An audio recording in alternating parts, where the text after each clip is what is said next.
I want to speak about this witch, Valentina Gomez, who had the nerve, the gall, and the audacity to fix her face and come out her mouth and say Juneteenth is ratchet. And if you don't like the U.S., get out of the U.S. Who the hell are you, Valentina Gomez, to tell foundational Black Americans to get out of somewhere?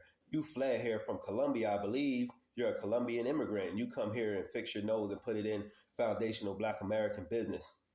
And then you got the nerve to say we always playing victimhood and asking for something for us wanting our reparations. Reparations is a dead old. You have no idea about the atrocities that foundational Black Americans suffered and the bondage we endured, our ancestors had to endure on our homeland, our own homeland, and we built the nation and we were forced into slavery. We're owed reparations. It's not no handout. It's not something that, that they're giving us or it's free or anything like that. It's something that's owed. It's a debt owed that must be paid.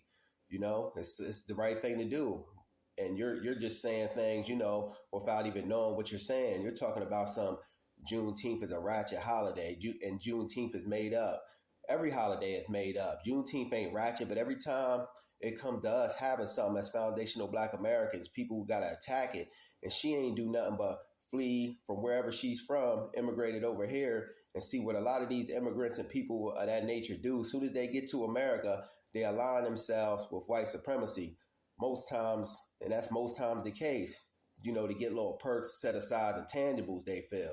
And she got the complexion for the protection. She ain't nothing but a white Latino sitting here in foundational Black Americans business. And if you remember a little bit ago, she the same one that said you ain't Black if you don't vote Republican. Who the hell is this damn lady? This lady really getting on my nerves now.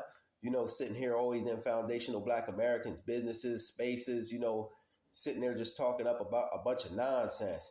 And then she says, white men built roads, this, that, and the third. Foundational Black Americans, our ancestors built this nation. We were the capital. Slavery was the capital at one point, and that's how the U.S. got the bulk of its wealth. People don't want to talk about that, but it's true, and that's why that debt must be paid. Our ancestors did it all, and we're the capital, man. You have no idea. You're only 25 years old anyway. You young. You don't even really know the world. You have no idea about the atrocities that foundational Black Americans endured on their homeland. And then for you to sit up and say Juneteenth is ratchet and it's a made up holiday, every holiday is made up. And how the hell is Juneteenth ratchet?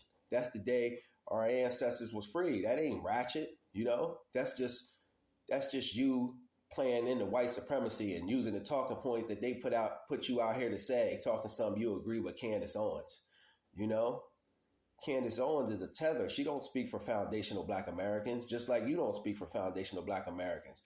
We're the only non-immigrants on America. We're the only people as foundational Black Americans that fought in every single war, and that's something that no one else has a claim to, and other people just come here and don't even know the totality of what's going on in America and always feel the need to say we're crying, we're complaining by asking for reparations, we're playing into victimhood. No, things were specifically done in America to disenfranchise, hurt, harm, and injure foundational Black Americans. We were in slavery, we were in bondage here, and we did so much for this country. And it's like people don't even want to recognize it, and people don't even want to do the right thing by giving those cash reparations. And we're going to keep fighting for it because eventually we're going to get it because we ain't letting our foot up off the gas pedal. And then I don't know if anyone's seen with our brother Kendrick when he had the Juneteenth concert. People were he brought like the gangs out at the Juneteenth concert on the red side and the blue side.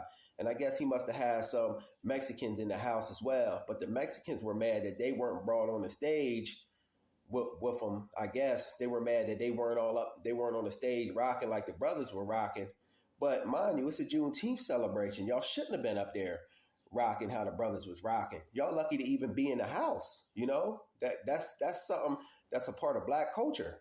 How are you mad that you wasn't rocking on the stage with Brother Kendrick and Brother Kendrick is celebrating his culture with his fellow brethren and y'all mad that y'all ain't up there rocking like that?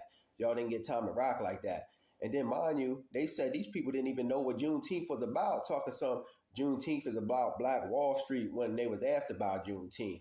Yeah, it's crazy out here, family. Especially, it's getting really crazy, though, too, with these Latinos fixing their face and looking at us like they better than, just because they fleeing from their homeland, coming up under over here and getting in them pockets of white supremacy and getting up under white supremacy, and then they feel that they better than us. And this is why the black and brown thing must stop. We must stop using that term black and brown. Black and brown has never benefited foundational black Americans. Black and brown is over.